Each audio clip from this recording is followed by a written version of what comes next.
প্রিয় এসএসসি শিক্ষার্থীবৃন্দ, SSC chemistry express কোর্সে তোমাদের সবাইকে স্বাগত। আজকে আমরা দেখব এসএসসি কেমিস্ট্রির রসায়নের যেই অধ্যায় 4 রয়েছে, এই অধ্যায় 4-এর পর্যায় সারণী। এই অধ্যায়ের আমরা পার্ট 1 নিয়ে আলোচনা করব। এখানে আমাদের যে বেসিক আলোচনাগুলো রয়েছে তোমাদের বইয়ে, সেগুলো নিয়ে আলোচনা করব। তোমাদের বইয়ের যে টপিকগুলো রয়েছে ওগুলো প্রত্যেকটা ধরে ধরে আমরা কভার করব, এবং পরবর্তী যে পার্ট 2-তে থাকবে ওটাতে আমরা যে প্রবলেমগুলো রয়েছে টাইপ 1 টাইপ 2 করে আমরা ওই প্রবলেমগুলো কভার করব, যাতে তোমাদের পরীক্ষা যত ধরনের প্রশ্ন আসা সম্ভব সব কভার হয়ে যায়। তো আজকে আমরা শুধু বেসিক আলোচনাটা দেখব তোমাদের মেন বইয়ের যে টপিকগুলো রয়েছে। আচ্ছা, শুরু করা যাক। প্রথমে আমরা দেখব যে আজকে কি কি শিখতে পারি আমরা, যে পর্যায় সারণী বিকাশের যে পটভূমিটা রয়েছে এগুলো, এবং মৌলের যে সর্ববহিষ্ঠ শক্তিস্থ ইলেকট্রনগুলো রয়েছে, এবং তার সাথে যে পর্যায় সারণীর যে প্রধান গ্রুপগুলো রয়েছে প্রধান গ্রুপগুলো কি সম্পর্ক, এবং মৌলের এখানে আমরা প্রথম 30টি মৌল সম্পর্কে আর কি বেশি আলোচনা করব। তোমাদের সিলেবাসে এই 30টি আছে, এর বাইরে তোমাদের পড়া লাগবে না। এরপর দেখো একটি মৌলের যে পর্যায় ও গ্রুপ আছে, কোন পর্যায়ে আছে কোন গ্রুপে আছে সেটা শনাক্ত করতে পারবো। পর্যায় সারণীতে কোনো মৌলের অবস্থান জানতে পারবো, এবং জেনে তার মাধ্যমে ভৌত ও রাসায়নিক ধর্মগুলি সম্পর্কে ধারণা পেতে পারবো। এবং দেখো মৌলসমূহের যে বিশেষ নামকরণ করা হয়েছে সেটা সম্পর্কে আমরা আইডিয়া পাবো, এবং পর্যায় সারণীতে গুরুত্ব রয়েছে, কেন পর্যায় সারণী করা হবে সেটাও জানবো। এবং পর্যায় সারণীর একই গ্রুপের মৌল দ্বারা গঠিত যৌগের একই ধরনের ধর্ম প্রদর্শন করে, এটাও আমরা বিভিন্ন বিক্রিয়ার মাধ্যমে দেখে নিব। এবং পর্যায় সারণীর যে অনুসরণ করে মৌলসমূহের যে ধর্ম অনুমানের আগ্রহ প্রদর্শন করতে পারবে। তোমরা পর্যায় সারণী থেকে তোমরা ধর্ম অনুমান করতে পারবা কোনো একটা মৌলের। আচ্ছা, প্রথমে দেখবো যে পর্যায় সারণী পটভূমি। এই যে পর্যায় সারণীটা রয়েছে, কি দরকার ছিল তোমাদের এত সুন্দর পর্যায় সারণী করা? এলোমেলো এই বলগুলো থাকলে কি সমস্যা ছিল? হ্যাঁ, সমস্যা ছিল, অনেক সমস্যা ছিল। মনে করো যে আমাদের রসায়ন পাঠটা খুবই কঠিন হয়ে যেত। আমাদের রসায়নটা পাঠটা সহজ করার জন্যই আসলে এই পর্যায় সারণী করা। মনে করো, চিন্তা করো তোমাদের কত 118টা মৌল রয়েছে, তাই না? 118টা মৌলের যদি 4টা ভৌত ধর্ম এবং 4টা রাসায়নিক ধর্মের কথা চিন্তা করো, তাহলে দেখবা যে যদি 118-র সাথে 8 দিয়ে গুণ করো, কত হয়ে যায়? প্রায় 1000-এর কাছাকাছি। 1000-এর কাছাকাছি মৌলের বৈশিষ্ট্য বা ধর্মগুলো রয়েছে, এগুলো তোমাদের মনে রাখা বা সহজে বোঝা আসলে খুবই কষ্টসাধ্যের ব্যাপার। আবার যারা গবেষণা করতেছে, নতুন নতুন পদার্থ সৃষ্টি করবে, তাদের নতুন কোনো মৌলের দরকার, কোনো ধর্মের মৌলের দরকার, তাদের আইডেন্টিফাই করা, বের করা, খোঁজে অনেক ঝামেলা হবে। এই ঝামেলা থেকে এড়ানোর জন্য তোমাদের সহজ করে পর্যায় সারণীর রসায়ন পাঠটাকে সহজ করার জন্য, গবেষণার কাজ সহজ করার জন্য বিজ্ঞানী অনেক আগে থেকেই চেষ্টা করে আসছিল যে একটা সুন্দর পর্যায় সারণী তৈরি করতে, যার মাধ্যমে এই ধর্মগুলো অনুযায়ী মৌলগুলোকে ওরা সহজেই নির্বাচন করতে পারে বা সহজেই বুঝতে পারে যে কোনটা কি ধর্ম। এজন্য আমাদের অনেক বিজ্ঞানী কাজ করে গেছে। আমরা প্রথমেই দেখব যে 1789 সালে ল্যাবোয়েসে সবার প্রথমে শুরু করছিল, তখন মাত্র 33টি মৌল আবিষ্কৃত হয়েছিল। এই 33টি মৌল নিয়ে ও একটু হিসাব নিকাশ করে দেখলো যে কোনো কোনো মৌলের ধাতু, কোনগুলো অধাতু, এগুলো মিলে ও হচ্ছে দুইটা ভাগে ভাগ করছে। একটা ভাগ হচ্ছে ধাতু, একটা ভাগ হচ্ছে অধাতু। তো ও তখন অত মৌল আবিষ্কার হয়নি, 33টা মৌল আবিষ্কার হয়েছে, তখন অত ভালোভাবে ও গবেষণা করে কিছু করতে পারেনি, মাত্র একটা ধারণা দিল কোনগুলো ধাতু কোনগুলো অধাতু, এটা আলাদা করলো। এরপরে মানে 1829 সালে যে ডোবে রাইনার ও কি করলো, ও দেখতে পাইলো যে মৌলগুলো রয়েছে এরা যে 3টি মৌলের ভিতর একটা ধর্মের মিল রয়েছে, এবং মৌল 3টি যদি তাদের পারমাণবিক ভর আকারে সাজানো হয়, তখন এদের যেই তৃতীয় মৌল এবং প্রথম মৌলটা রয়েছে তাদের ভরের গড় হচ্ছে দ্বিতীয় মৌলটার ভরের গড়, মানে পুরোপুরি সমান না হলেও কাছাকাছি যায়।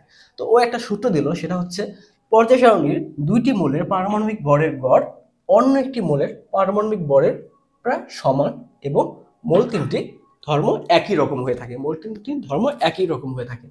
মনে করো যে আমাদের ক্লোরিন রয়েছে, ঠিক আছে?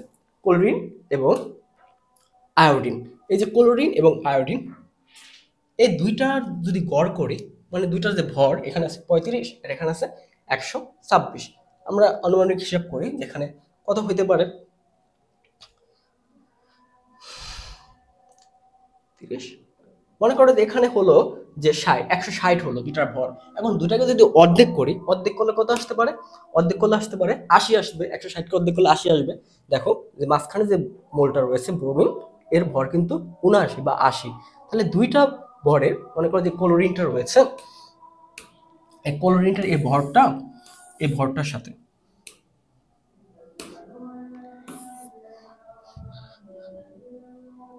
দেখো এই ক্লোরিনটা যে ভরটা রয়েছে এখানে 35, এটার সাথে আমরা যোগ করব এই আয়োডিনের ভরটা 126। এটাকে যদি 2 দিয়ে ভাগ করি, গড় করি, তাহলে আমাদের প্রায় 80-র কাছাকাছি একটা মান চলে আসে।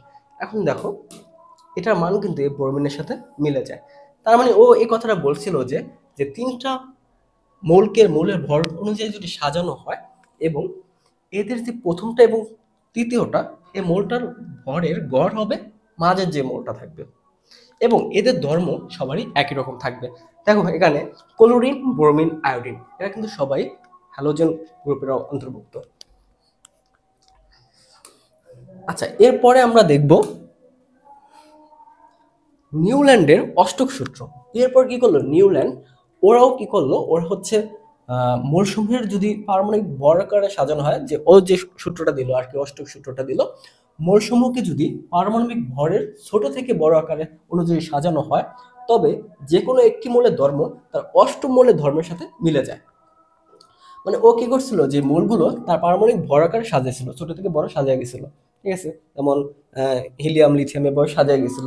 তো সাজানোর পর দেখলো যে যে প্রথম যে মৌলটা এবং 8 নম্বর যে মৌলটা, ওই মৌলটার ধর্ম মিলে যাচ্ছে। এরপর প্রথম যে 8 নম্বর মৌলটা, পরে 8 নম্বর মৌলটা, এভাবে মিলে যাচ্ছে। মানে প্রতি অষ্টম ধর্ম মৌলটার পর পর এদের ধর্মগুলো কিন্তু মিলে যাচ্ছে। তো এটা ও বিশ্লেষণ করে ও একটা সূত্র দিল, এটা হচ্ছে নিউল্যান্ডের অষ্টক সূত্র। এরা কিন্তু এখন পর্যন্ত সবাই পারমাণু ভর নিয়ে কাজ করতেছে। এরপরে আমরা দেখতে পাবো যে 1869 সালে মেন্ডেলিফের পর্যায় সারণী। তো এই মেন্ডেলিফ এত কিছুর পরে একটা স্ট্যান্ডার্ড পর্যায় সারণী দিতে পারছে। তখন কিন্তু মৌল আবিষ্কার হয়েছে মাত্র 63, মানে 63টি মৌল তখন পর্যন্ত আবিষ্কার হয়েছে।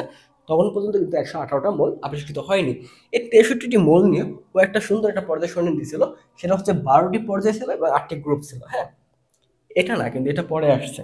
এই 12টি পর্যায় এবং 8টি গ্রুপের একটা পর্যায় সারণী তৈরি করছিল, সবার প্রথমে এই কাজটা করছিল। এখন ও এটা কিসের উপরে করছিল, মেন্ডেলিফ এটা করছিল পারমাণুর যে ভর আছে সেই ভরের উপর নির্ভর করে, ঠিক আছে। যার ভর আছে, যেমন ছোট থেকে বড় আকারে সাজাইছে এভাবে, মানে যার ভর আগে সে আগে থাকার কথা, যার ভর পরে তার পরে থাকার কথা। এভাবে ও 12x8 এরকম একটা পর্যায় সারণী তৈরি করছিল। কিন্তু এই পর্যায় সারণীতে একটা সমস্যা ছিল। কি সমস্যা ছিল? সমস্যা ছিল হচ্ছে আমাদের এই আর্গন আর পটাশিয়াম নিয়ে। এই আর্গন এবং পটাশিয়াম কেন? দেখো, এই আর্গনের ভর হচ্ছে 40 আর পটাশিয়ামের ভর হচ্ছে 39। আর্গনের ভর হচ্ছে 40 এবং পটাশিয়ামের ভর হচ্ছে 39। এখন দেখো, যদি পরমাণু ভর অনুসারে সাজানো হয়, তবে এই পটাশিয়ামের আগে কিন্তু আর্গনের থাকার কথা। এই একটা ঝামেলার ভিতর পড়ে গেছিল মেন্ডেলিফ। হ্যাঁ, এরকম দেখা যায় শুধু এটা না, আরো অনেকগুলো মৌলের এরকম কাহিনী ঘটেছিল। তখন ও কি করছিল জানো, ও হচ্ছে এটা যদি আগে দেওয়া হয়, একই গ্রুপে তো মৌলের ধর্মগুলো মিলতেছে না, তখন কি করছিল, ধর্ম মেলানোর জন্য ও জোর করে এটাকে এখানে এসে আগায় দিছিল। যদিও ওর ভর কিন্তু কম বেশি, হ্যাঁ, সরি, হ্যাঁ, এটাকে পটাশিয়ামটা আগে দিয়ে দিছিল একই গ্রুপে ধর্মে মিল করার জন্য। যদিও এটা কোনো লজিক ছিল না, ভর কম বেশি, তারপরেও ওইটা করছিল। এখন এরপরে আমাদের যে বিজ্ঞানী মেন্ডেলিফ আছে, এই মেন্ডেলিফের যে পর্যায় সারণীটা দিয়েছিল, এটা সংশোধন করে বিজ্ঞানী মোসলে 1913 সালে ও কি করছিল, আরেকটা পর্যায় সারণী তৈরি করছিল। সেটা হচ্ছে পরমাণুর সংখ্যা দিয়ে। এই প্রথম কোন বিজ্ঞানী পরমাণুর সংখ্যা দিয়ে কাজ করা শুরু করলো। এর আগে সবাই কিন্তু পরমাণু ভর নিয়ে কাজ করছিল।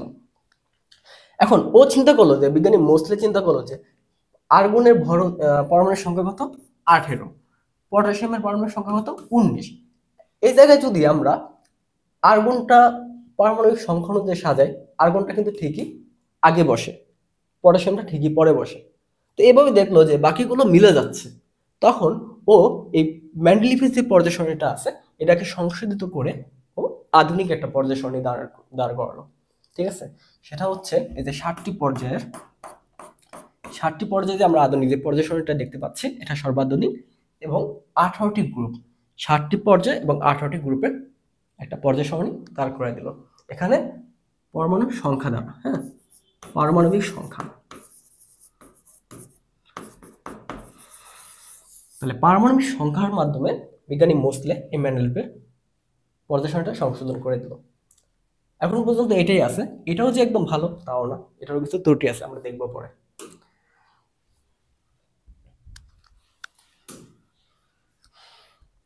এখন দেখো আমরা যে পর্যায় সারণীতে যে মোলগুলো রয়েছে এটা কোন জায়গায় আছে এটা আমরা কিভাবে বের করতে পারি। যে একটা মোল রয়েছে, মনে করো তোমাকে একটা মোলের নাম বললাম যে স্ক্যান্ডিয়াম। স্ক্যান্ডিয়াম এই পর্যায় সারণীতে কোন গ্রুপে এবং কোন পর্যায়ে আছে তোমাকে যদি প্রশ্ন করা হয় তুমি কিভাবে বের করে ফেলবা। এটা আমরা বের করতে পারি ইলেকট্রন বিন্যাসের মাধ্যমে। আমরা যদি ইলেকট্রন বিন্যাস করে ফেলি তাহলে আমরা খুব সহজে বের করতে পারি। মনে করো আমরা স্ক্যান্ডিয়াম বের করবো। হ্যাঁ, স্ক্যান্ডিয়াম বের করবো। আচ্ছা, এটা বলার আগে আমি কিছু রুলস লিখে রাখছি, এটা তোমার একটু বলি যে 3টা রুলস রয়েছে। তোমরা যদি গ্রুপ নাম্বার বের করতে চাও, পর্যায় নাম্বার বের করা তো খুবই সহজ, কারণ সর্বশেষ শক্তি স্তরটাই হচ্ছে পর্যায়ের সংখ্যা। মনে করো যে এটা হচ্ছে 3 নম্বর শক্তি পর্যায়, 3 নম্বর পর্যায়, 3 নম্বর শক্তি স্তরে যদি যেটা যাবে তার মানে এখানে আছে 3 নম্বর পর্যায়ে আছে এই মোলটা। এটা আমরা সহজেই বের করতে পারি। তো পর্যায় বের করা আমাদের কোনো ব্যাপার না, কিন্তু আমাদের সমস্যা হচ্ছে গ্রুপ নাম্বার বের করা। তো এটার জন্য আমাদের 3টা রুলস রয়েছে। সেটা হচ্ছে একটা, প্রথমে যে এস যে অরবিটালটা রয়েছে, যে এস অরবিটালে মোট ইলেকট্রন সংখ্যা। তো কোনো একটা মোলের যে সর্বশেষ শক্তি স্তরে যদি শুধু এস অরবিটাল থাকে, কোনো একটা মোলের যদি সর্বশেষ শক্তি স্তরে যদি শুধুমাত্র এস অরবিটাল থাকে, তবে ওই এস অরবিটালে যতগুলো ইলেকট্রন থাকবে ওইটি হচ্ছে ওর গ্রুপ নাম্বার। এখন তুমি চিন্তা করো যে এস এর ভিতর কয়টা ইলেকট্রন থাকতে পারে, সর্বোচ্চ এস এ থাকতে পারে 1 থেকে 2টা। তার মানে হয় 1 না হয় 2। তার মানে যেসব মোলের ইলেকট্রন বিন্যাসের সর্বশেষ শক্তি স্তরে এস অরবিটাল থাকবে শুধুমাত্র, তার মানে ও হয় গ্রুপ 1-এ না হয় গ্রুপ 2-তে থাকবে। ইজি হয়ে গেল। তো প্রথম সূত্রটা আমরা জানলাম। দ্বিতীয় যে সূত্রটা রয়েছে, আমরা যদি ইলেকট্রন বিন্যাস করে দেখি যে সর্বশেষ শক্তি স্তরে এখানে এসও আছে আবার পিও আছে, তখন কি হবে? আচ্ছা, এসও আছে পিও আছে, তখন কি হবে? তখন কি করবা, 2টা আছে যেহেতু 2টা যোগ করে দিই, এস প্লাস পি। তার মানে এস এর মধ্যে 1 থেকে 2টা থাকতে পারে, পি তে আমাদের কয়টা থাকতে পারে? 1 থেকে 6টা। তার মানে এই যে এস এ যত সংখ্যক ইলেকট্রন থাকবে এবং পি তে যত সংখ্যক ইলেকট্রন থাকবে এদেরকে যোগ করে দেব। যোগ করে আর একটা কাজ করতে হবে, 10 যোগ করতে হবে এক্সট্রা। কেন যোগ করতে হয় সেটা আমি বলতেছি একটু পরে। আগে আমরা দেখবো আর কি। দেখো এখানে যদি এস আর পি থাকে, যদি শুধু এস আর পি থাকে, তাহলে এসপি অরবিটাল ইলেকট্রনগুলো যোগ করে দাও এবং তার সাথে 10 যোগ করে দাও, তাহলে আমাদের গ্রুপ নাম্বার বের হয়ে যাবে। এটা এজন্য 10 যোগ করতে হয়, কারণ দেখো মাঝখানে কিন্তু ফাঁকা, অনেকগুলো ইলেকট্রন নাই, এজন্যই কি অনেকগুলো মৌল নাই এজন্য। এখন দেখো এই লাস্ট যে নিয়মটা রয়েছে, এটা করতে পারলে আমাদের মৌলের অবস্থান নির্ণয় করা ওয়ান্টের ব্যাপার হয়ে যাবে।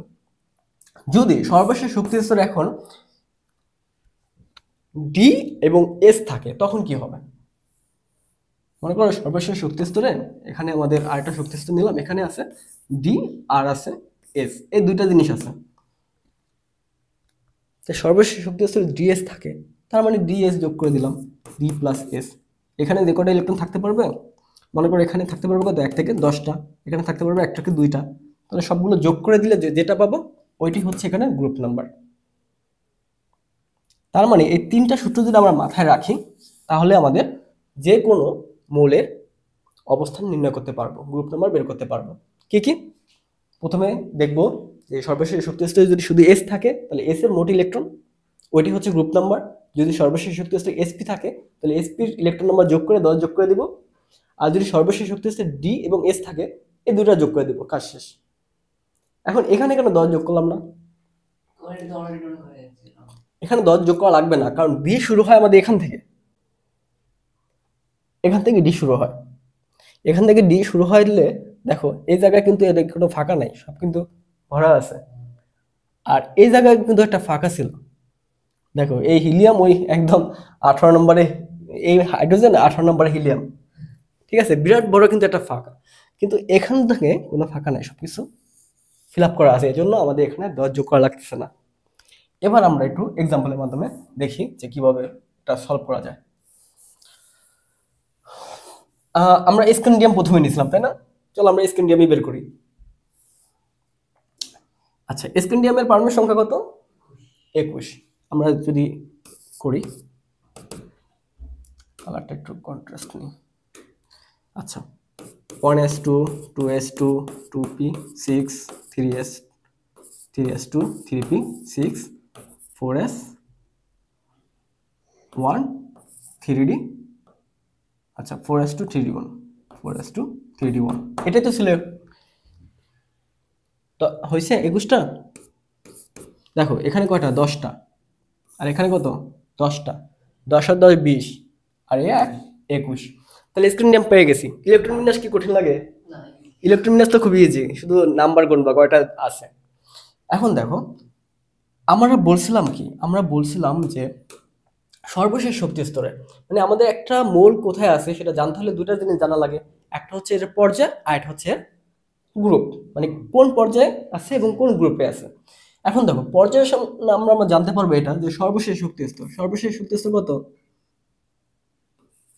সর্বশেষ শক্তি স্তর কত? 4। তার মানে ও নিশ্চিত এই 4 নম্বরে আছে। 4 নম্বর কোনটা? এটা হচ্ছে 1 নম্বর, এটা 2 নম্বর, এটা 3 নম্বর, এটা 4 নম্বর, মানে এই সিরিজের ভিতরে আছে। এখনো জানি না কোথায় আছে, এই পর্যায়ে আছে। এবার আমরা গ্রুপ বের করবো, কারণ এই পর্যায়ে তো অনেকগুলো মূল্য আছে, কোনটা কোন গ্রুপে আছে সেটা আমরা বের করতে হবে। এবার দেখো, আমি বলছিলাম যে যদি ডির ভিতরে চলে যায় কোনোভাবে, তখন কি করতে হবে? এই ডি এবং এস দুটো যোগ করে দিতে হবে। পরেরটা আর কি, এখানে ডি এবং এস যোগ করে দিতে হবে, বলছিলাম কি? আচ্ছা, এখন দেখো এই ডি এবং এস, ডি এসে কত আছে?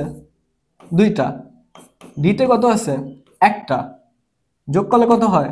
2 আর 1 3টা, তার মানে ও 3 নম্বর গ্রুপে আছে।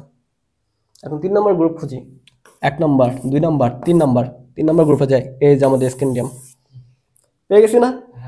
এখন কি কোনো একটা মোল খুঁজে বের করা আমাদের জন্য কঠিন হবে?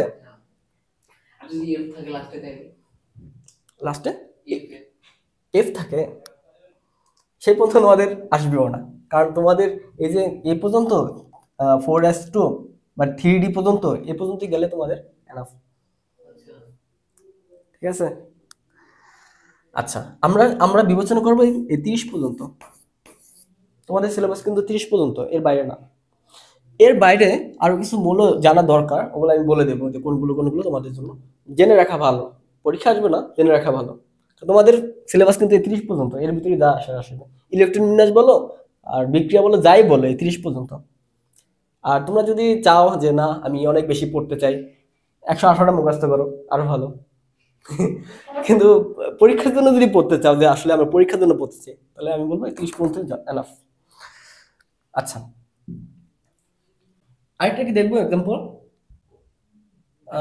ডিএস দেখলাম, এসপিডি একটা দেখা দরকার না, যে 10 যোগ করে কিভাবে হয়।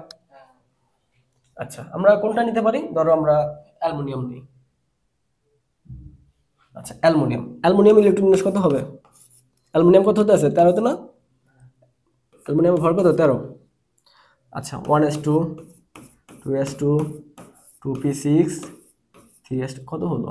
10 3s2 3p1 3p1। এখন দেখো বোঝা যায় কি লেখা? লেখা কি বোঝা যায়? এটা 3p, হ্যাঁ এটা 3p, আর এটা 3s। এখন দেখো এটা আমার ধরবো সর্বশেষ শক্তি স্তর কোনটা?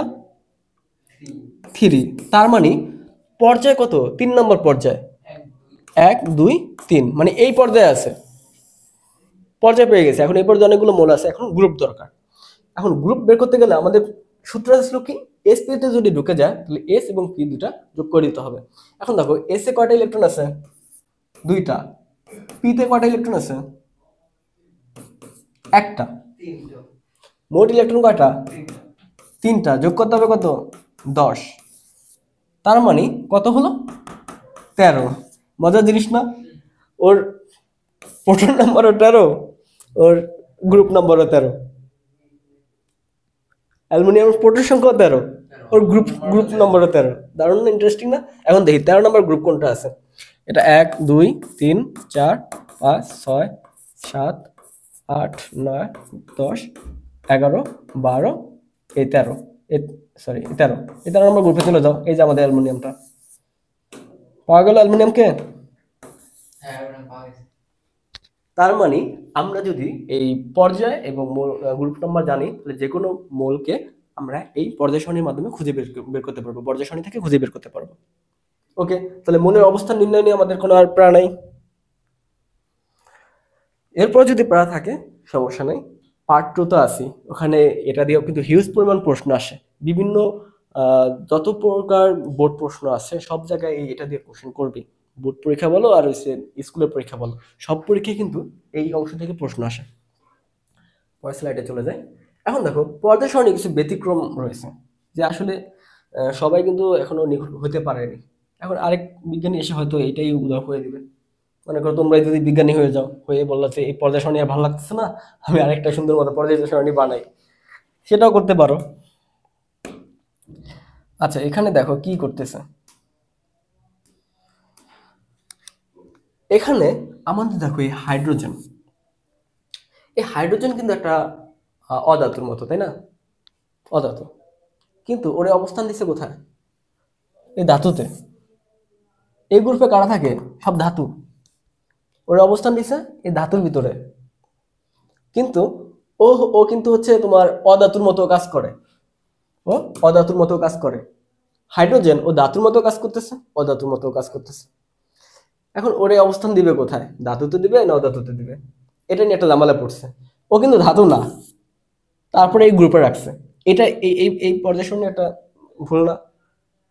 এটা তো ত্রুটি সমাধান করতে হবে। এখন ওটা রাখার জায়গা নেই, কি করব? ওর যেহেতু ইলেকট্রন বিন্যাস 1 আছে, 1 আছে, যেহেতু আমাদের ওই অনুযায়ী যে এস এর উপরে যদি 1 থাকে তার মানে গ্রুপ 1 এ থাকবে, ইলেকট্রন বিন্যাস অনুযায়ী দিয়ে দিল। এটা হয় না? এই হাইড্রোজেন কিন্তু একেবারে ধাতুর মতো কাজ করে, অধাতুর মতো কাজ করে। কিভাবে? এই হাইড্রোজেন কি করে জানো? এই হাইড্রোজেন ইলেকট্রন দান করতে পারে, ইলেকট্রন দান করে ওএইচ প্লাস হয়ে যায়, আবার ইলেকট্রন গ্রহণও করে। ইলেকট্রন দানও করে, আবার ইলেকট্রন গ্রহণও করে। তো যেটা ইলেকট্রন দান করে আবার গ্রহণও করে, তো একটা ঝামেলা না? দান করলে কি হয়? ধাতু, আধুনিক ধাতু আর ধাতুর সংজ্ঞা অনুযায়ী। ধাতু বলতে তো আমরা বুঝি যে আমরা যে লোহা আঘাত করলে টন টন করে, এই শব্দগুলো জানতাম না, ধাতু শক্ত হয়। কিন্তু আধুনিক সংজ্ঞা অনুযায়ী ধাতু হচ্ছে ওইগুলোই যেগুলো ইলেকট্রন দান করতে পারে। বুঝতে পারছো? যেমন এই গ্রুপ 1 এগুলো ধাতু, এটা আমরা পর্যায়ে যে ধর্ম আছে ওটা নিয়ে আলোচনা করবো আসলে। বেদের উপরে একটু দেখি, যেহেতু হাইড্রোজেন ও ধাতুর মতো কাজ করে, অধাতুর মতো কাজ করে, এখন ওটা রাখবে কোথায়? এখন একটু দেখলো যে এটা ধাতুর মতো একটু বেশি কাজ করে। আবার ইলেকট্রন বিন্যাসে দেখা যাচ্ছে ওই যে 1s1, মানে ইলেকট্রন বিন্যাসে দেখা যাচ্ছে এস এর মান 1 না, মানে গ্রুপ 1 এ রাখা যায়। তার মানে ওকে এখানে এনে রেখে দিল, কিন্তু এটা আমাদের সংশোধন করা দরকার না। ঠিক আছে? পারবা কি তোমরা সংশোধন করতে? তোমরা বড় হয়ে বিজ্ঞানী হয়ে এই হাইড্রোজেনের একটা ব্যবস্থা করে দিও। এবার আছে আমাদের হিলিয়াম। আচ্ছা দেখো, এখন হিলিয়ামের ক্ষেত্রে কি হয়? হিলিয়ামের যদি ইলেকট্রন বিন্যাস করি তখন কি দাঁড়াবে? অন্য একটা কালার নেই। হিলিয়ামের যদি ইলেকট্রন বিন্যাস করি তখন এটা আসবে যে 1s2। তার মানে ও থাকার কথা ছিল গ্রুপ 2 এ, গ্রুপ 2 এ থাকার কথা ছিল। এখন গ্রুপ 2 এ কারা? ক্ষার ধাতু। গ্রুপ 2 এ ক্ষার ধাতু, এরা বিক্রিয়া টিক্রিয়া করে। আর এলো হচ্ছে একদম কি বলবো, প্রেম বঞ্চিত সংঘের সদস্য। ঠিক আছে? এ হচ্ছে প্রেম বঞ্চিত সংঘের সদস্য, মানে হচ্ছে নিষ্ক্রিয়, কারোর সাথে কোনো সম্পর্ক করতে চায়ও না। এই নিষ্ক্রিয় মূলটাকে কি এখানে রাখা যাচ্ছে? যাচ্ছে না, কিন্তু ইলেকট্রন বিন্যাস অনুযায়ী ওকে এখানে রাখার কথা ছিল। ওকে কি করবে? ধর্মের সাথে মিল রেখে এই আমাদের এই এখানে এসে ফেলায় দিল, এই নিষ্ক্রিয় গ্রুপটার ভিতর ফেলায় দিল। তাহলে এই যে হাইড্রোজেন দেখো প্রথমেই বলে না যে গোড়ায় গলদ, ঠিক আছে? এটা ইয়াস প্রবাস ছিল, বিসমিল্লাহ গলদটা চেঞ্জ করে দিয়েছে, যেহেতু মানে এটা ইসলামিক মাইন্ডে সমস্যা হচ্ছে, ওটা চেঞ্জ করে এখন হচ্ছে গোলায় গলদ। হ্যাঁ, গোড়ায় গলদ। তো প্রথমেই দেখো, প্রথম যে দুইটা মৌল ছিল হাইড্রোজেন এবং হিলিয়াম, দুইটারই কিন্তু অবস্থান এখন পর্যন্ত নিশ্চিত করতে পারেনি ঠিকঠাক মতো। হ্যাঁ, অবস্থা খুবই খারাপ। এখন তোমরা জেন জি জেনারেশন, তোমরা বড় হয়ে বিজ্ঞানী হবে এবং এদের অবস্থানটা ঠিকঠাক করে দিবা। শুধু এটা না, আরো সমস্যা আছে। সমস্যা আছে এই যে এই দুইটা গ্রুপ নিয়ে। এখানে আছে ল্যান্থানাইট সিরিজ এবং অ্যাক্টিনাইট সিরিজ। এখন দেখো ওদের বৈশিষ্ট্য অনুযায়ী ওদের থাকার কথা হচ্ছে এই যে 6 নম্বর গ্রুপটা, সরি, ওদের থাকার কথা দরকার ছিল 6 নম্বর গ্রুপ সিরিজে, 6 নম্বর সিরিজে এবং হচ্ছে 3 নম্বর গ্রুপে ওদের ধর্ম অনুযায়ী, এই সিরিজটা আর কি, ল্যান্থানাইট সিরিজটা। এখন ওদেরকে যদি সব এই জায়গায় বসে দাও, তাহলে পর্যায় সারণীর অবস্থা কি হবে? উল্টাপাল্টা হয়ে যাবে না? মনে করো এটার ভিতরে এতগুলো মূল, এখানে মানে পর্যায় সারণীটা দেখতে তো বিশ্রী লাগবে। আবার দেখো অ্যাক্টিনেটের ধর্ম অনুযায়ী মানে গ্রুপ পর্যায় 7-এর গ্রুপ 3-এ এই অ্যাক্টিনেট মূলগুলো আছে এটার ভিতরে। এখন এর যদি সব এখানে রাখো, মানে একটা বিশ্রী অবস্থা তৈরি হবে। এজন্য এদেরকে কি করছে, এদেরকে আলাদা করে ওর এখানে এসে দিয়ে দিছে একটা, আর ওখানে এসে আরেকটা, আলাদা দুইটা গ্রুপ করা হয়েছে, মানে শ্রেণী করা হয়েছে। আসলে এদের এটার ভিতরে আর কি থাকার কথা, মানে এখান থেকে। বুঝতে পারছো বিষয়টা? এখন এটাও কিন্তু একটা সমস্যা এই পর্যায় সারণীর। তার মানে আমাদের অনেকগুলো সমস্যা পেলাম, হাইড্রোজেন হিলিয়াম নিয়ে একটা সমস্যা পেলাম, আবার এই ল্যান্থানাইট অ্যাক্টিনাইট সিরিজ নিয়ে একটা ঝামেলা পেলাম। এগুলো হচ্ছে পর্যায় সারণীর ব্যতিক্রমী যে সমস্যাগুলো ছিল। আচ্ছা, এরপর আমরা দেখি পর্যায় সারণীর মূল ভিত্তি আসলে কি। পর্যায় সারণীর মূল ভিত্তি হচ্ছে ইলেকট্রন বিন্যাস। আমরা দেখছি যে ইলেকট্রন বিন্যাসের মাধ্যমে আমরা কি করতে পারি, ইলেকট্রন বিন্যাসের মাধ্যমে একটা মৌল কোন পর্যায়ের কোন গ্রুপে আছে আমরা আইডেন্টিফাই করতে পারি, এবং ইলেকট্রন বিন্যাস দিয়ে কিন্তু আমরা যে একটা মৌলের ধর্ম ব্যাখ্যা করতে পারি। যেমন আমি একটা উদাহরণ দিই। মনে করো যে একটা নিলাম 1s2 2s2 2p6 3s1 ধরলাম। হ্যাঁ, এটা কোনটা হতে পারে? Sodium 11 sodium. এখন দেখো যতগুলো যতগুলো আমি সোডিয়ামটা নিলাম, পটাশিয়াম যদি নেই তাহলে কি হবে? পটাশিয়াম ইলেকট্রন বিন্যাস কত? 1s2 2s2 2p6 3s2 3p6, কত হয়ে গেল? 10 18 4s1। দেখো মিলতেছে কিনা? 4s1 3s1 মিলতেছে। আর সোডিয়াম পটাশিয়াম কি একই গ্রুপে? গ্রুপ নাম্বার 1-এ একই গ্রুপে আছে। এবং দেখো এদের ইলেকট্রন বিন্যাসে দুইটারই কিন্তু s1 s1। তার মানে আমরা যদি বলতে পারি যে ইলেকট্রন বিন্যাসে যতগুলো মৌলের ইলেকট্রন বিন্যাসে যে s1 আছে, প্রত্যেকটা ধর্ম এক, বলতে পারবো। আবার আমরা যদি দেখি যে যতগুলো মৌলের ইলেকট্রন বিন্যাসে এস এর মান 2, মানে এস এর দুইটা ইলেকট্রন থাকে, প্রত্যেকটার ধর্ম একই।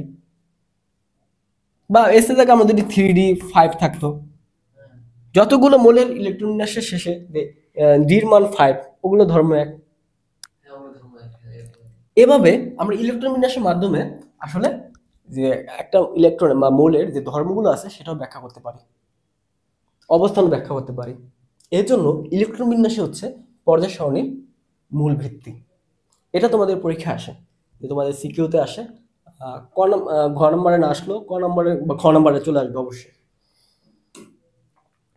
এখন দেখো যে মৌলের পর্যায়গত ধর্মগুলো, এই টপিকটা হচ্ছে তোমাদের এই বইয়ের সবচেয়ে ইম্পর্ট্যান্ট একটা টপিক। এই বইতে যদি প্রশ্ন করতে হয়, তো প্রশ্নকর্তার অবশ্যই এখান থেকে প্রশ্ন করা মানে মানে তার বাধ্য, নিজে হাত অটোমেটিক চলে যাবে এখান থেকে কোশ্চেন করার জন্য। আচ্ছা, এখন আমরা দেখবো যে মৌলগুলো রয়েছে, এই মৌলগুলোর যে ধর্মগুলো আছে, অনেকগুলো তো ধর্ম থাকে। তোমাদের বইতে যে ধর্মগুলো আছে ওগুলো নিয়ে আলোচনা করবো। ধর্ম মানে এটি বৈশিষ্ট্য, আসলে এটি নেচার কিরকম, কোন মৌলটা আর কি কিরকম, কোন স্বভাব, এটা আমরা আলোচনা করব। তোমাদের বইতে 6টা ধর্ম কথা বলা আছে, এই 6টা ধর্ম ব্যাখ্যা করা আছে। আরো অনেক ধর্ম আছে, গলনাঙ্ক স্ফুটনাঙ্ক, অনেক কিছু আছে। যেহেতু এগুলো তোমাদের বইতে নাই, আমি ব্যাখ্যাও করছি না, আমি তোমাদের বইয়ের বাইরে যাচ্ছি না, যেহেতু তোমাদের পরীক্ষা দিবা এটা পড়ে। বইতে যা আছে তার বাইরে তোমাদের কিছু আসতো না। প্রথমে আমরা দেখব ধাতব ধর্ম। প্রথমে আমরা দেখব ধাতব ধর্ম। এখন একটা চিন্তা করবা, পরমাণু ধাতব ধর্মগুলো কি হয় জানো? ধাতব ধর্মগুলোর ক্ষেত্রে তোমাদের যত বাম থেকে যত ডানে যাবা, ধাতব ধর্ম তত হ্রাস পেতে থাকবে। ঠিক আছে? কেন? কারণ প্রথমের দিকে আমাদের কি থাকে? ধাতু। গ্রুপ 1 নাম্বার কি থাকে? ধাতু। গ্রুপ 2 তে কি থাকে? ক্ষার ধাতু বা মৃৎ ক্ষার ধাতু, যেটা বলো ক্ষার ধাতু, এগুলো থাকে না? তাহলে প্রথমের দিকে কিন্তু আমরা লিখছি ধাতু। এটা কোথায়? বাম দিকে না? বাম দিকে। তার মানে তুমি বাম থেকে যত ডানে যাবা, যত এদিকে যাবা, ওর ধাতব ধর্ম হ্রাস পেতে থাকবে। ক্লিয়ার? আর অধাতব ধর্ম কি? এটা উল্টো হবে না? এই যে দার আগে ধাতব আগে কি অ আছে, তার মানে উল্টা। তার মানে অধাতবের ক্ষেত্রে উল্টা কাজটা হবে। ডান থেকে যত বামে আসবা অধাতব ধর্ম কমতে থাকবে, বা আমরা এটা বলতে পারি যে বাম থেকে যত ডানে যাবা অধাতব ধর্ম বাড়তে থাকবে। ঠিক আছে? মিডলে দারুণ কোশ্চেন করছে, দেখো মিডলে হবে মানে ধাতু না অধাতু না। আচ্ছা, তুমি মিডলের কথা বলছো তাই না? মনে করো এই মিডলে এসব জায়গায় কি হবে? এসব জায়গায়, হ্যাঁ, এসব জায়গায় কি হয় হয় জানো? এসব জায়গায় এরা ধাতুও না অধাতুও না, এটা হচ্ছে অপধাতু। যে ধাতুও না অধাতুও না, তাদের কি বলবো? অপধাতু। মানে এই কখনো কখনো ধাতুর মতো কাজ করে, কখনো কখনো অধাতুর মতো কাজ করে। যেমন সিলিকন। নিরপেক্ষ না, এরা সুবিধাবাদী, মানে যখন যেটা দরকার। হ্যাঁ, যেমন এখানে ধরো সিলিকন, এই সিলিকন একটা অপধাতু, এটাকে আবার সেমি কন্ডাক্টর হিসেবে ইউজ করা হয়, এটা হিউজ ব্যবহার। এই সিলিকন কি করে? সিলিকন কখনো ইলেকট্রন গ্রহণ করে, আবার কখনো ইলেকট্রন ত্যাগ করে। এখন যারা ইলেকট্রন ত্যাগ করে তাদেরকে কি বলি আমরা? ধাতু। ধাতুর বৈশিষ্ট্য হচ্ছে ইলেকট্রন ত্যাগ করা। ওই যে আমরা ছোটবেলা থেকে পড়ে আসছি যে আঘাতে টন টন করে টুনটুন শব্দ হয়, এই ধাতুর যে বৈশিষ্ট্য ওটা তো আছে, কিন্তু সব ধাতুকে আঘাতে টুনটুন শব্দ হবে? যেমন সোডিয়াম একটা ধাতু, তাই না? এখন ওকে কি আঘাত করলে শব্দ হবে টুনটুন? শব্দ হবে কি? না, ও তো ছুরিতে কাটতে পারবা। হ্যাঁ, তো ধাতুর আধুনিক সংজ্ঞা হচ্ছে এরা ইলেকট্রন দান করবে বা ইলেকট্রন ত্যাগ করতে পারে, ইলেকট্রন দান করতে পারে। আর অধাতুর সংজ্ঞা হচ্ছে আধুনিক সংজ্ঞা, যেটা যে এই দানকৃত ইলেকট্রনটা কি করবে? ওরা গ্রহণ করে ফেলবে। তো সিলিকন বা এই ধরনের মৌলগুলো ওরা গ্রহণও করতে পারে, ত্যাগও করতে পারে, এর জন্য এরা হচ্ছে কি? অপধাতু। এখন দেখো ধাতু এবং অধাতু এই ধর্মগুলো আছে। আচ্ছা, ধাতুর ধর্মগুলো পাইলাম, তাই না? এখন আমরা দেখব যে পরমাণুর আকার, এটা হচ্ছে সবচেয়ে গুরুত্বপূর্ণ জিনিস। কেন গুরুত্বপূর্ণ জিনিস জানো? কারণ একটা কথা আমি বলে রাখি, যে বলে না যে ছোট মরিচে জাল বেশি বেশি। আচ্ছা, এই প্রবাদগুলো কিভাবে বানাইলো? হ্যাঁ, একদম সব মিলে যায়। জাল বেশি, ছোট মরিচে জাল বেশি, ঠিক আছে? এই কথাটা মাথায় থাকবে? হ্যাঁ, থাকবে। তো মরিচ যত ছোট, এখানে মরিচ কারা? পরমাণুরা। হ্যাঁ, এরা হচ্ছে মরিচ। এখন এই মরিচরা যত ছোট হবে, এদের সবকিছু তত ছোট বেশি হবে। কি কি বেশি হবে? এরা বেশি হবে। একটু আসি পরমাণুর আকারটা নিয়ে। মনে করো একটা পরমাণুর ভিতর কি থাকে? নিউক্লিয়াস থাকে, প্রোটন থাকে, নিউট্রন থাকে, বাইরের ইলেকট্রনগুলো থাকে, কক্ষপথ থাকে। সব মিলে ওর তো একটা আকার আছে, ওর তো একটা আয়তন আছে। তো ওর তো একটা যতটুকু হোক, খুবই ছোট হোক, ওর তো একটা আকার আছে না? ছোট হলো। মনে করো আমি একটা নিলাম, সোডিয়ামটা নিলাম, একটা আর্গন নিলাম। এখন দেখো কি কি থাকে এদের ভিতরে? ভিতরে থাকে আমাদের পজিটিভ চার্জটা থাকে না ভিতরে? নিউক্লিয়াসে কি পজিটিভ চার্জ থাকে না? প্রোটন এবং নিউট্রন। নিউট্রন তো চার্জবিহীন, প্রোটন হচ্ছে পজিটিভ চার্জ ধর্মী। আর এরা কি নেগেটিভ চার্জ না? Negative charge. আর এগুলো একটা আকার আছে। এখন দেখো এরা একে অপরকে কিন্তু কন্টিনিউয়াসলি আকর্ষণ করতেছে, যেহেতু প্লাস মাইনাস, প্লাস মাইনাস কি হয় আকর্ষণ করে, আকর্ষণ করলে এরা চাচ্ছে যে একটু কাছাকাছি থাকতে না। এখন এদের যত বেশি থাকবে আকর্ষণ বলতে ততই বেশি হবে। এবার দেখো যদি আমি এক্সট্রা করে কক্ষপথ অ্যাড করি না, তখন কিন্তু আরো আকার বেড়ে যাচ্ছে, ওর যতটুকু আকর্ষণ করবে তার চাইতে আকার আরো বাড়তেছে। এইসব কয়েকটা ফ্যাক্টরের উপর নির্ভর করে আমরা বুঝবো যে কার আকার বেশি কার আকার কম, মানে কে ছোট কে বড়। আচ্ছা, এখন আমরা একটু দেখি, এটা যদি বুঝে থাকো তাহলে আমি মনে করবো যে তোমার এই চ্যাপ্টারের পর্যায়ে ধর্ম কমপ্লিট হয়ে গেছে। প্রথমে তুমি দেখো এখানে আছে সোডিয়াম, সোডিয়ামটা কোথায় সর্ববামে না, সোডিয়ামটা সর্ববামে। বাম থেকে আমি যত ডানে যাব, বাম থেকে আমি যত ডানে যাব, মনে করো আর্গনে চলে আসলাম, ওর আকার তত হ্রাস পাবে, আকার হ্রাস পাবে, মানে ওর ইয়া ছোট হবে, সাইজ ছোট হবে, আকার হ্রাস, সাইজ ছোট হচ্ছে। কেন হচ্ছে একটা জিনিস চিন্তা করো, এই যে এটা কয় নম্বর পর্যায়ে, 3 নম্বর পর্যায়ে, তার মানে ওর কক্ষপথ কয়টা, 3টা, একটা দুইটা তিনটা। এখন এই পর্যায়ে আমি যতই এদিকে আগাই, বাম থেকে ডানের দিকে আসি, কক্ষপথ কি বাড়বে, কক্ষপথ বাড়বে না, কিন্তু ইলেকট্রন ঠিকই বাড়তেছে। এটার ভিতর মনে করো যে আমি যত সামনে আগাবো, মনে করো যে ম্যাগনেসিয়ামে চলে গেলাম বা অ্যালুমিনিয়ামে চলে গেলাম, ধরো অ্যালুমিনিয়ামে চলে গেলাম, অ্যালুমিনিয়ামে চলে গেলাম, এখানে আমাদের ছিল কয়টা, 11টা প্রোটন, এখানে ছিল 11টা ইলেকট্রন। অ্যালুমিনিয়ামের ক্ষেত্রে কি হলো, এখানে 13টা প্রোটন হয়ে গেল, 13টা না, 13টা প্রোটন হলো, আর বাহিরে কত, 13টা ইলেকট্রন। তার মানে বুঝতেছো ব্যাপারটা কি হচ্ছে, এখানে 13টা মাইনাস এবং 13টা প্লাস, এখানে 11টা মাইনাস 11টা প্লাস, কোনটার আকর্ষণ বল বেশি হবে, এটা এটা বেশি হবে। হ্যাঁ, কক্ষপথ কিন্তু বাড়তেছে না, কক্ষপথ একই আছে, আকর্ষণ বল কিন্তু বাড়তেছে। তার মানে যত আমি সামনে আগাচ্ছি ও তত ছোট হতে যাচ্ছে। মনে করো যে প্রথমে এরকম ছিল, তারপর এরকম হবে, এরকম হবে, আস্তে আস্তে ছোট হতে হতে হতে হতে এই অবস্থা তৈরি হবে। হ্যাঁ, এবার চিন্তা করো যে আমি বাম থেকে যত ডানে যাব আকার তত ছোট হতে থাকবে, যদি আমি নিচে চলে যাই তখন কি হবে, কেন, কারণ আমি যত নিচে যাব কক্ষপথ কিন্তু একটা করে বাড়তেছে। হ্যাঁ, একটা কক্ষপথ বাড়া মানে কি অনেক আকারটা অনেক বড় হয়ে যাচ্ছে, তাই না? তার মানে সোডিয়ামের যে আকার ছিল, মুছে দেখলো, এই যে সোডিয়ামের যে আকার ছিল, এখন আমি যদি কক্ষপথ এখানে আরেকটা বড় করে দিই, এটা কার, পটাশিয়ামের, ওর আকার আরো বড় হয়ে গেল। এখন কক্ষপথ যদি আরেকটা দেই, ওর হয়ে গেল কোনটা, রুবিডিয়াম।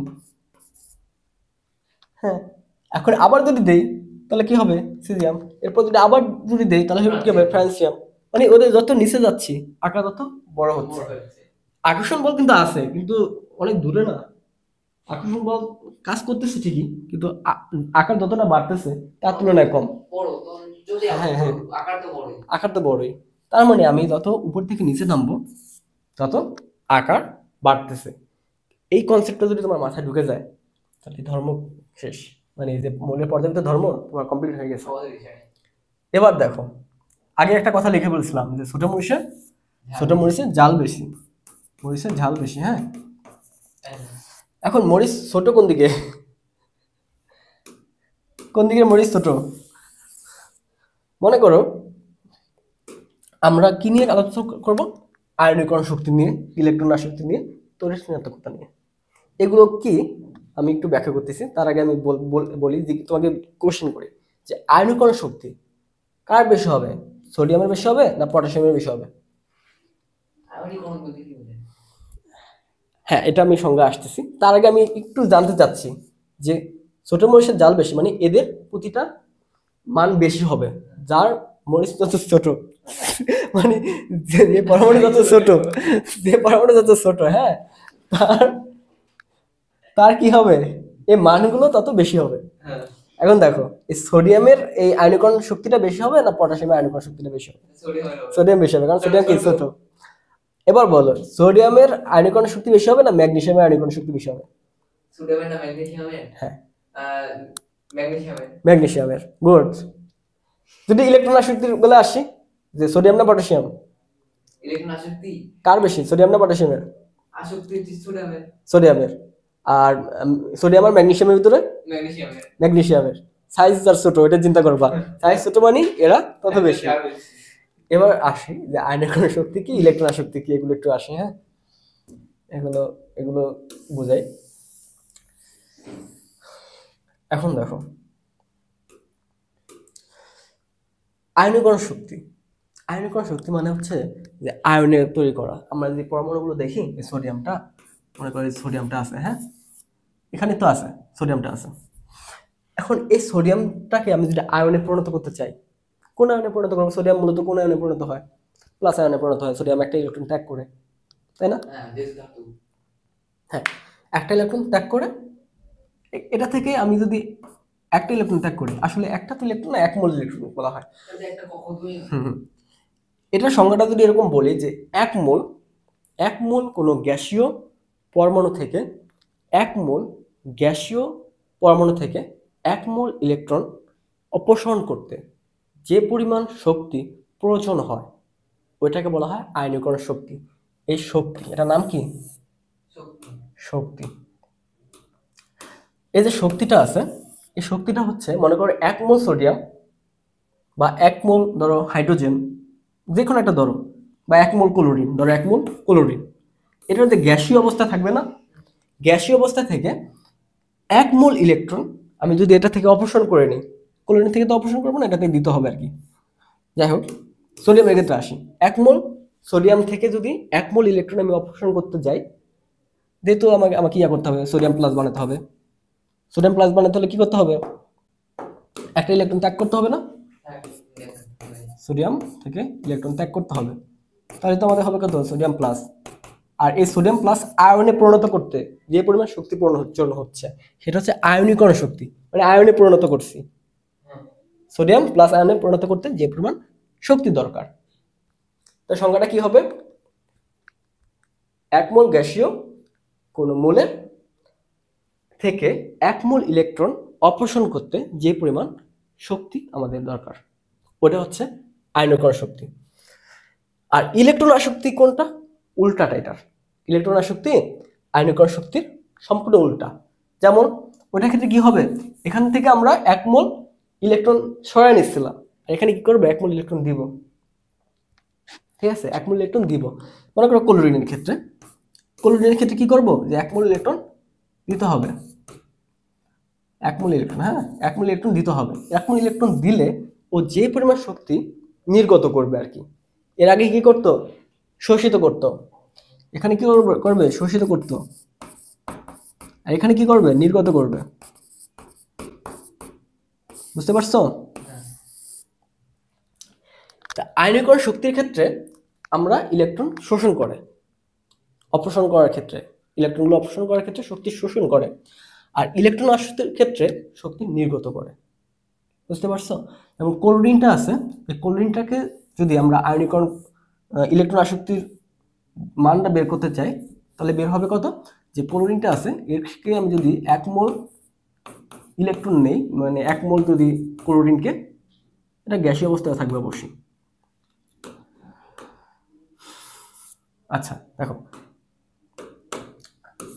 এক মোল ক্লোরিনের সাথে এক মোল ইলেকট্রন যুক্ত করতে, যদি যুক্ত করি, তাহলে এখান থেকে আমাদের যে পরিমাণ শক্তি নির্গত হবে আর কি, শক্তি নির্গত হবে, ওই শক্তিটা হচ্ছে ইলেকট্রন আসক্তি। বুঝতে পারছো বিষয়টা? এখানে সবসময় আমরা এক মোল হিসাব করব। এবার দেখো তড়িৎ ধনাত্মকতা বা তড়িৎ ঋণাত্মকতা, সরি এটা হচ্ছে তড়িৎ ঋণাত্মকতা। হ্যাঁ, আচ্ছা এখন তড়িৎ ঋণাত্মকতার মান এটা আসলে কি? এই তড়িৎ ঋণাত্মকতা জিনিসটা হচ্ছে এরকম জিনিস, মনে করো যে সমযোজী বন্ধনে দুইটা পরমাণু যুক্ত আছে, মনে করো এটা হাইড্রোজেন ফ্লোরাইড, বা তুমি পানির ক্ষেত্রে ধরো, এটা বাদ দাও, পানিটা একটু সহজ আছে, হাইড্রোজেন ফ্লোরাইড নিয়ে তুমি জানলে পড়বো। মনে করো পানি, হ্যাঁ, পানিতে কি হয়, এরকম থাকে না, একটা অক্সিজেনের সাথে দুইটা হাইড্রোজেন যুক্ত করে, মানে H2O, এরকম ছিল, এটা তো ছিল অরিজিনালি, কিন্তু পানি এরকম থাকে না, অরিজিনালি পানি এরকম থাকে আর কি, এখানে ও থাকে, এখানে একটা H থাকে, এখানে একটা H থাকে, এরকম আর কি থাকে পানির গঠনটা। এটা কারণ হচ্ছে এখানে মুক্তদের ইলেকট্রনগুলোর কারণে। আচ্ছা আচ্ছা এখন দেখো, এই পানির ভিতরে এই যে একটা বন্ধন তৈরি করছে না অক্সিজেন আর হাইড্রোজেন, এই বন্ধনটা কিভাবে হয় জানো? এই বন্ধনটা হয় ইলেকট্রন শেয়ার করে। শেয়ার হ্যাঁ, মনে করো যে অক্সিজেন যেটা ছিল, অক্সিজেনের দুইটা ইলেকট্রন দরকার ছিল, এখানে দুইটা, এখানে দুইটা, এখানে ছিল ছয়টা, অক্সিজেনের ছয়টা ছিল, হ্যাঁ। এখন ওর অষ্টক পূর্ণ করার জন্য অক্সিজেনের কয়টা দরকার, ইলেকট্রন দরকার ছিল? দুইটা ইলেকট্রন দরকার ছিল। আর হাইড্রোজেনের দরকার ছিল কয়টা? একটা। তখন হাইড্রোজেন একটা আর অক্সিজেন একটা যুক্ত দিল, দিয়ে একটা গঠন তৈরি করলো। দেখো হাইড্রোজেনে কিন্তু দ্বৈতপূর্ণ হলো, মানে দুইটা ইলেকট্রন, হিলিয়ামের ইলেকট্রন বিন্যাসের মতো পূর্ণ হলো, কিন্তু অক্সিজেনের আরেকটা দরকার, তখন ও আরেকটা হাইড্রোজেনের সাথে যুক্ত হবে। তাহলে H2O। হ্যাঁ, এবার হচ্ছে H2O। এখন এখানে কিন্তু ওরা ইলেকট্রন শেয়ার করে বন্ধন আবদ্ধ হয়েছিল, শেয়ার করে বন্ধন আবদ্ধ হয়েছিল, মানে হচ্ছে যে আমাদের ইলেকট্রনগুলো দুজনে ভাগাভাগি করে আমরা মিলেমিশে থাকি। কিন্তু এই জায়গায় এই যে অক্সিজেন, ও তো খুবই পাজি একটা লোক, থাকে না, ভালো মন্দ থাকে না, ডোমিনেট করে। হাইড্রোজেন গুলো খুবই অসহায়, ওর একটা মাত্র ইলেকট্রন, সেটা নিয়ে আসতো ওর সাথে বন্ধন আবদ্ধ হতে, ঠিক আছে। আর এটুর প্রতি প্রভাব ফেলতেছে কে? অক্সিজেন।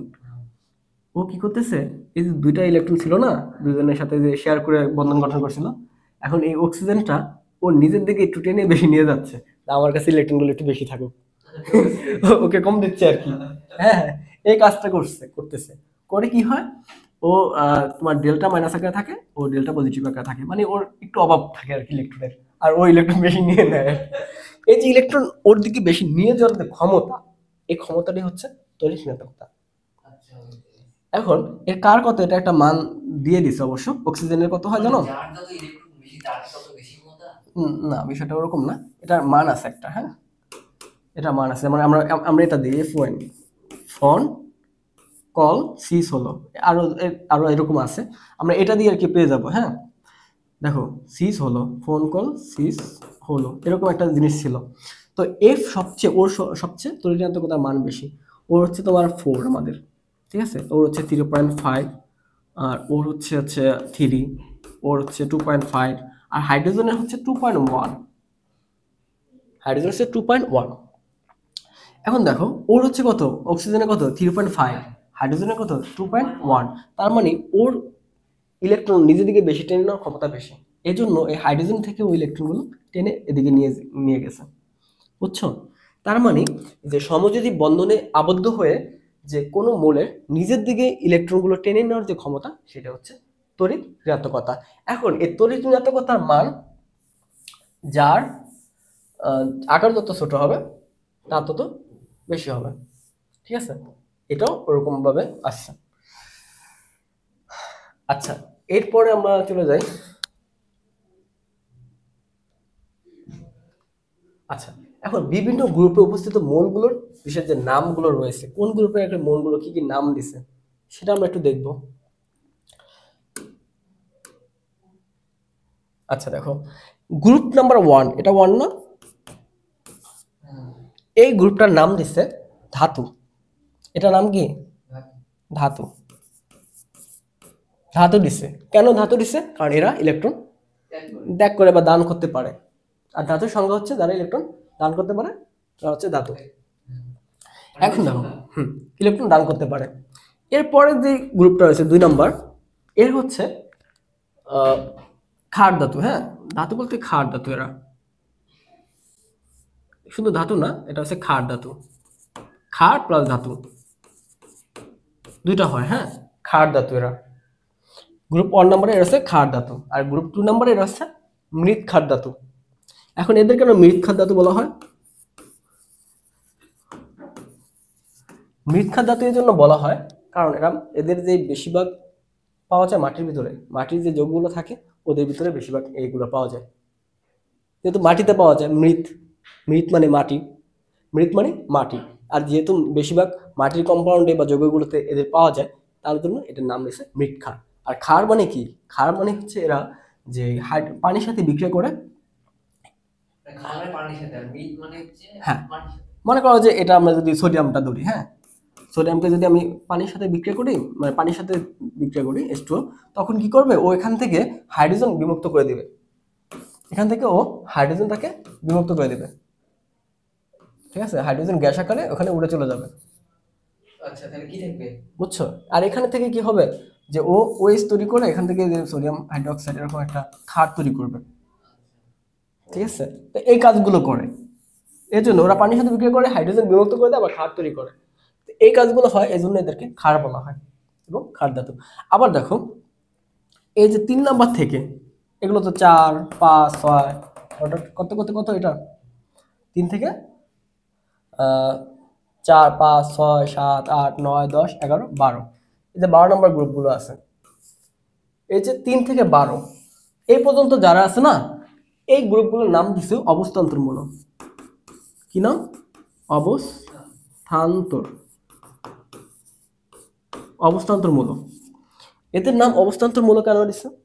এদের নাম অবস্থান্তরমূলক এই জন্য দিছে যে এদের যে 3D অরবিটালটা রয়েছে, যে 3D, এখানে এখানে হচ্ছে তোমার এদের যেই সুস্থিত যে ইলেকট্রন বিন্যাসটা থাকে না, ইলেকট্রন বিন্যাসটা যেমন সুস্থিত ইলেকট্রন মানে আয়নের ইলেকট্রন বিন্যাস। আয়নের ইলেকট্রন বিন্যাস বলতে হচ্ছে যে এদের যখন আমরা দুটো ইলেকট্রন ত্যাগ করে দিলাম, বা যে কোনো ইলেকট্রন আয়নিত হওয়ার পর যে ইলেকট্রনগুলো থাকে তাদের যখন ইলেকট্রন বিন্যাস করব, তখন এই 3D অপূর্ণ থাকবে, 1 থেকে 9 এর ভিতর থাকবে আর কি, শূন্য হতে পারবে না, 1 থেকে 9 পর্যন্ত থাকবে। তখন এরা হচ্ছে অবস্থান্তর ধর্ম প্রদর্শন করে, অবস্থান্তর ধর্ম প্রদর্শন করে। মানে এই যে ডি যে অরবিটালটা আছে, আমরা দেখছিলাম যে ইলেকট্রন বিন্যাসের ক্ষেত্রে ও হচ্ছে দুইটা ভাগে ভাগ হয়ে যায়, যে ডি অরবিটালটা থাকে না, ডি অরবিটালটা থাকে না, ও কি করে? ও হচ্ছে দুইটা ভাগে ভাগ হয়ে যায়, উপরে দুইটা আর নিচে তিনটা, এরকম দুইটা ভাগে ভাগ হয়ে যায়, ঠিক আছে? এই অবস্থান্তর মূলগুলো রঙিন যৌগ গঠন করে, প্রভাবক হিসেবে কাজ করে, বিক্রিয়ায় অনেক কাজ করে, তারপর জটিল যৌগ গঠন করে অবস্থান্তর মূলগুলো। তো তোমাদের বইতে খুব কম উল্লেখ করা আছে, এটা নিয়ে আলোচনা করা হয়েছে। তো এটা তুমি এই পর্যন্ত শুধু জানলেই হবে যে এগুলো অবস্থান্তর মূল, এবং কয়েকটা বৈশিষ্ট্য জেনে গেলা, যে রঙিন যৌগ গঠন করে, এদের হচ্ছে তারপর প্রভাবক হিসেবে কাজ করে, জটিল যৌগ গঠন করে। জটিল যৌগ মানে হচ্ছে অনেকগুলো মৌল মিলে একটা যৌগ তৈরি করে, ঠিক আছে? তো এই পর্যন্ত গেলো অবস্থান্তর মৌল। এরপর আমাদের দেখো যে এখানে 3টা মৌল রয়েছে, এদেরকে মুদ্রা ধাতু বলা হয়। এই 3টাকে, এই গ্রুপটাকে, এই গ্রুপটা কত নম্বর? 11 নম্বর না? 11 নম্বর গ্রুপ। এই গ্রুপটাকে বলা হয় মুদ্রা ধাতু। এখন বলতে পারো যে এটার ভিতরে মুদ্রা আসলে কোত্থেকে? মুদ্রা ধাতু বলা হচ্ছে, শোনো, প্রাচীনকালে আমাদের তো টাকার পয়সা ছিল না, তখন কি করতো? এই কপার, সিউতে কি কপার, এজি থেকে সিলভার, এইউ গোল্ড, তারপর হচ্ছে রটেনজেনন, কি নাম এটা, আচ্ছা যাই হোক, এই যে এইগুলো আছে না, নিচেরটা না, এই উপর, এই 3টা, কপার, সিলভার, গোল্ড, এই 3টাকে মুদ্রা হিসেবে ব্যবহার করতো, মানে বিনিময় প্রথা হিসেবে। আমি তোমাকে গোল্ড দিলাম, তুমি আমাকে এটা দাও, মানে টাকার মতো ব্যবহার করতো। এজন্য এদেরকে বলা হয় মুদ্রা ধাতু। বুঝতে পারছো? এবার দেখো যে এই আমাদের গ্রুপগুলো রয়েছে না, এটা 17 নম্বর যে গ্রুপটা রয়েছে, এদেরকে বলা হয় হ্যালোজেন। হ্যাঁ, হ্যালোজেন গ্রুপ। এই হ্যালোজেন শব্দের অর্থ হচ্ছে সল্ট মেকার। হ্যালোজেন শব্দের অর্থ সল্ট মেকার, মানে হচ্ছে এরা সল্ট তৈরি করে। হ্যাঁ, তো এদেরকে বেশিরভাগ পাওয়া যায় কোথায়? সমুদ্রে যে লবণ আছে সেই লবণগুলোতে পাওয়া যায়। যেমন আমরা দেখি লবণ কি থাকে? Sodium chloride. দেখো এখানে এই ক্লোরিনটা কোথায়? এই যে 17 নম্বর গ্রুপে আছে। তো এরা এরকম থাকে, সোডিয়াম ক্লোরাইড, সোডিয়াম ফ্লোরাইড, এরকম থাকে। তো এরা হচ্ছে সল্ট মেকার বা লবণের ভিতর এই যৌগগুলোকে পাওয়া যায়, এজন্য এদেরকে বলা হয় হ্যালোজেন। আর এই সবার শেষে যেটা থাকে এই 18 নম্বর গ্রুপে, এদেরকে তো আমরা সবাই চিনি, চিরকুমার সঙ্গের সদস্যরা, নিষ্ক্রিয় মৌলগুলো, তাই না? এরা হচ্ছে কারোর সাথে বন্ধনে আবদ্ধ হয় না। তো এগুলি ছিল যে বিভিন্ন এগুলো কি দরকার? গ্রুপের অবস্থিত মৌলগুলোর যে বিশেষ নামগুলো, কোনটা কি কি নাম রাখছে, এই জিনিসগুলো। হ্যাঁ, আচ্ছা, এবার একটু আমরা যাই যে এটা হচ্ছে তোমাদের মানে লাস্ট ফ্ল্যাগটা। হ্যাঁ, লাস্ট ফ্ল্যাগ। দেখো, একই গ্রুপের মূলগুলো একই রকম রাসায়নিক ধর্ম প্রদর্শন করে। এই জিনিসটা একটু দেখবা যে একই গ্রুপের মূলগুলো একই রকম রাসায়নিক ধর্ম প্রদর্শন করে। আমরা গ্রুপ ভিত্তিক ধর্ম বের করছিলাম। সেখানে কি হয়েছে যে গ্রুপ ওয়ানে সবগুলো ধাতু ক্ষার ধাতু, গ্রুপ টুতে সবগুলো মৃৎক্ষার ধাতু, গ্রুপ শততে সবগুলো হ্যালোজেন করছিলাম না? হ্যাঁ। দেখো, আমরা হ্যালোজেন নিয়ে আলাপ করি। হ্যালোজেন নিয়ে যেহেতু আসছি, মনে করো যে হ্যালোজেনগুলো কি করবে, ওরা হাইড্রোজেনের সাথে বিক্রিয়া করবে। হ্যাঁ, এই হাইড্রোজেনের সাথে বিক্রিয়া করে কি করবে, হাইড্রোজেন হ্যালাইড গঠন করবে, HCl গঠন করবে, HCl গঠন করবে। এখানে যদি আমরা সমতা করি, এখানে 2 লাগবে, এখানে 2 লাগবে। আচ্ছা, সমতা পরে করি। দেখো, এগুলো সবই কিন্তু গ্যাসিয়াস, এগুলো সবই কিন্তু গ্যাসিয়াস। দেখো, এই হাইড্রোজেনের সাথে এই ক্লোরিন যুক্ত হয়ে হবে হাইড্রোক্লোরিক। এটা একটা গ্যাস, গ্যাস তৈরি করবে। এরা আবার পরে পানির সাথে দ্রবীভূত হয়ে কি করবে, H2O, পানির সাথে দ্রবীভূত হয়ে এরা হবে আমাদের HCl, যে একুয়া যে ফর্মটা ওইটা হবে, মানে অ্যাসিড তৈরি হবে। এটা হবে আমাদের অ্যাসিড, হাইড্রোক্লোরিক অ্যাসিড তৈরি হবে। বোঝা গেছে? এটা তো আমি একটা ক্লোরিন নিলাম। এখন ওই গ্রুপে কি কি আছে, ওই গ্রুপে কি কি আছে, মনে করো যে ফ্লোরিন আছে, ক্লোরিন আছে, আয়োডিন আছে, এরা আছে না? এরা সবাই একই একই রকম বিক্রিয়া করবে। মনে করো এখানে আমি ক্লোরিনের পরিবর্তে দিয়ে দিলাম কোনটা, ফ্লোরিন দিয়ে দিলাম। তখন কি হবে, এখানে ক্লোরিনের পরিবর্তে হয়ে যাবে ফ্লোরিন। এরাও সেম, পানির সাথে বিক্রিয়া করে হাইড্রোফ্লোরিক অ্যাসিড তৈরি করবে, একু অ্যাসিড তৈরি করবে। আর এরা যদি আমরা আবার ক্ষারের সাথে বিক্রিয়া করি, তখন কি হবে, প্রশমন বিক্রিয়া যেটা হয় সাধারণত, মনে করো যে ক্ষার কোনটা নিলাম, ক্যালসিয়াম কার্বনেট নিলাম, ক্যালসিয়াম কার্বনেট। ঠিক আছে, এই ক্যালসিয়াম কার্বনেট যে নিলাম, আচ্ছা সরি, দেখো, এই যে ক্যালসিয়াম কার্বনেটটা নিলাম না, CO3, এই ক্যালসিয়াম কার্বনেটের সাথে যদি আমাদের HClটা বিক্রিয়া করে, তখন কি হবে, একটা প্রশমন বিক্রিয়া করবে না? কি কি তৈরি করবে, এখানে হবে ক্যালসিয়াম ক্লোরাইড, একটা লবণ তৈরি হবে, প্লাস হচ্ছে পানি তো অবশ্যই তৈরি হবে, H2O। প্রশমন বিক্রিয়া কি হয়, অ্যাসিড ক্ষার বিক্রিয়া করে কি হয়, লবণ পানি উৎপন্ন করে। আবার দেখো, আমি বলছিলাম যদি কার্বনেট থাকে, যদি কার্বনেট থাকে অবশ্যই একটা কার্বন ডাইঅক্সাইড উৎপন্ন হবে, তার মানে একটা কার্বন ডাইঅক্সাইড। তাহলে এই বিক্রিয়াটা দিবে, যেমন এটা হাইড্রোক্লোরিক অ্যাসিড দিল, হাইড্রোফ্লোরিক অ্যাসিড সেম বিক্রিয়া করবে। মানে সবারই রাসায়নিক ধর্ম, ভৌত ধর্ম সবই একই রকম, মানে একই গ্রুপে আমি যেগুলো থাকে সবগুলো এই যে রাসায়নিক ধর্মগুলো একই রকম প্রদর্শন করবে। ঠিক আছে, তাহলে এই ছিল হচ্ছে আমাদের এই পর্যায় সারণীর অধ্যায় 4-এর যে পার্ট 1, যেটা ছিল তোমাদের বেসিক যে আলোচনাটা ছিল, যে বেসিক টপিকগুলো নিয়ে আলোচনা করছিলাম, এই পর্যন্তই ছিল। তো আমরা কোন পর্যন্ত আগাইতে পারলাম দেখি। আমরা যেহেতু 3 অধ্যায় শেষ করে আসছি, 4-এর কাছাকাছি চলে আসছে, 4 অধ্যায় শেষ করার কাছাকাছি আসছে। হ্যাঁ, মানে এই পর্যন্ত আসছে। আর মানে পার্ট 2 হলে আমরা এই 4 পর্যন্ত আর কি পৌঁছে যাব, মানে 4 অধ্যায় পর্যন্ত আমাদের শেষ হয়ে যাবে। আর বাকি থাকবে আমাদের 5 থেকে 6 থেকে 12 পর্যন্ত। ওগুলো আমরা খুব দ্রুত আগামী এক্সপ্রেসের মতো এগিয়ে যাব। ঠিক আছে, তো আগামী ক্লাসে পার্ট 2-তে তোমাদের সবাইকে আমন্ত্রণ। সে পর্যন্ত তোমরা সবাই ভালো থাকো, সুস্থ থাকো। আল্লাহ হাফেজ। আর একটু হলেই হয়ে যেত 1 ঘন্টা।